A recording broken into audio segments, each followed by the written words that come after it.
So, what if I told you the secret to being financially stable has almost nothing to do with how much money you make and everything to do with how much stuff you own? Today, we're going to break down that hidden relationship between our things and our money, the one that really separates people who always seem to have enough from those who, well, never do. Okay, picture this. Two apartments, same neighborhood. In one, we've got someone earning 95 grand a year. Their place is just packed with expensive things, but they are constantly stressed about money. They're literally two missed paychecks away from a total crisis. But next door, someone earning just $52,000.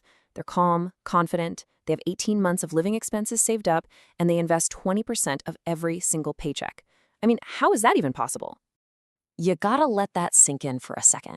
The person earning almost half as much has nearly 10 times the financial security. And this isn't some weird one-off story. It points to a fundamental truth that most of us just completely miss. Our financial health isn't dictated by the number on our paycheck. It's dictated by our relationship with our possessions. To really understand how this works, we need to pull back the curtain on a hidden cost that is constantly, quietly draining our bank accounts. This is the key difference between that struggling high earner and the one who's thriving on a modest income. Here it is. Every single thing you buy actually costs you money twice. Now, the first cost is obvious, right? It's the price tag. But it's the second cost that really gets you. This is the ongoing price of ownership, the money you keep spending on an item for as long as you own it. You see, the purchase price, that's just the entry fee. So what makes up this second cost? Well, it breaks down into four hidden components. First, there's storage. Think of it as the rent your items are paying to live in your home. Then you've got maintenance and upkeep. There's also the mental energy tax. Clutter is scientifically proven to crank up our stress levels. And finally, the biggest one of all, opportunity cost. Let's make this tangible, okay? That treadmill you bought, it takes up about 20 square feet. In a lot of cities, that physical space is worth up to $1,000 a year in rent. You are effectively paying $1,000 a year just to store something that, let's be honest, might just be a glorified clothes hanger. Or how about maintenance? Get this. The industry rule of thumb for a boat is that you'll spend about 10% of its original value every single year on upkeep, insurance, and storage. So that $30,000 boat is actually costing you an extra $3,000 a year, even if it never leaves the driveway. And then there's opportunity cost. This one hurts. That $15,000 you spent on a fancy home gym, if you just invested that in simple index funds instead, it could have grown to over $50,000 in 15 years. You see, you didn't just buy gym equipment, you traded it for future financial freedom. Okay, we get the problem. It's a little depressing. So how do we fix it? Well, it comes down to a set of really simple but powerful rules that financially secure people follow, whether they even realize it or not. Rule number one is a total game changer. Calculate cost per use. Stop looking at the price tag and start looking at the real value. A $400 jacket that you wear 200 times costs you just $2 per wear. But that cheaper $200 jacket you only wear twice, that thing actually costs you an insane $100 per wear. The math just doesn't lie. All right, here's a powerful mental exercise for everything you already own. Go through your home and ask this simple question for each item.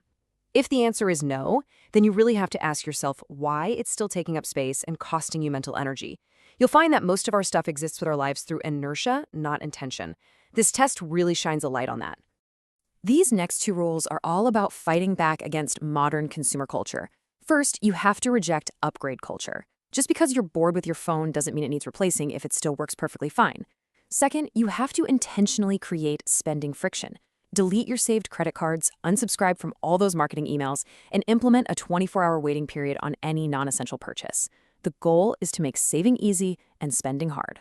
Now, to keep this mindset going, you have to stay aware. First, and this sounds weird, but trust me, actually count your things. When you realize you already own 47 shirts, the idea of buying the 48th just feels absurd.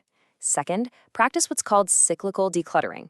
This is just a small weekly review to catch new stuff before it gets out of control, instead of waiting for some massive, overwhelming purge once a year. And before you buy anything new, you need to know the full price.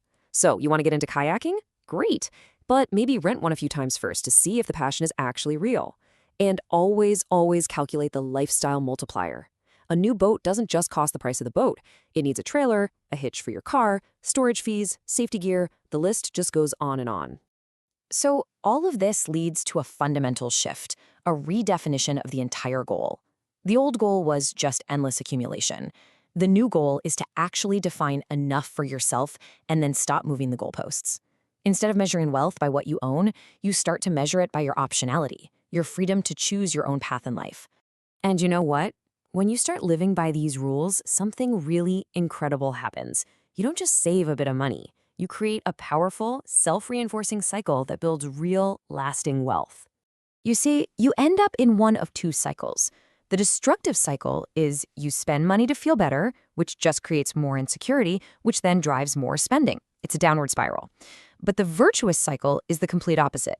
You spend less, which lets you save more. That creates real security, which then reduces that emotional need to spend in the first place. It's a beautiful thing. And this is the ultimate psychological shift. When your bank account is healthy and your investments are growing, that urge to buy things for status or for a temporary feeling of security, it just fades away. You no longer need stuff to tell you you're successful because your financial freedom is already telling you that story, loud and clear. Okay, this all sounds great in theory, right? But where do you actually start? The good news is it doesn't have to be overwhelming. Here are your first totally actionable steps. Seriously, don't try to do everything at once. This week, just find 10 items in your house that failed the replacement test and get rid of them. This month, start using that 24-hour rule for anything that isn't essential.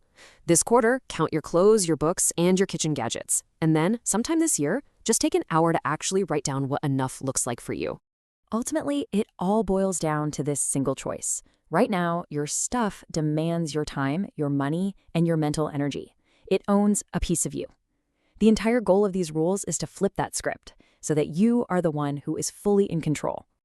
At the end of the day, this isn't about deprivation. It's about a trade. You're trading the things that don't really add value to your life for more freedom, more security, and more time to focus on what actually matters. So the final question is pretty simple. Do you want less stuff and more life?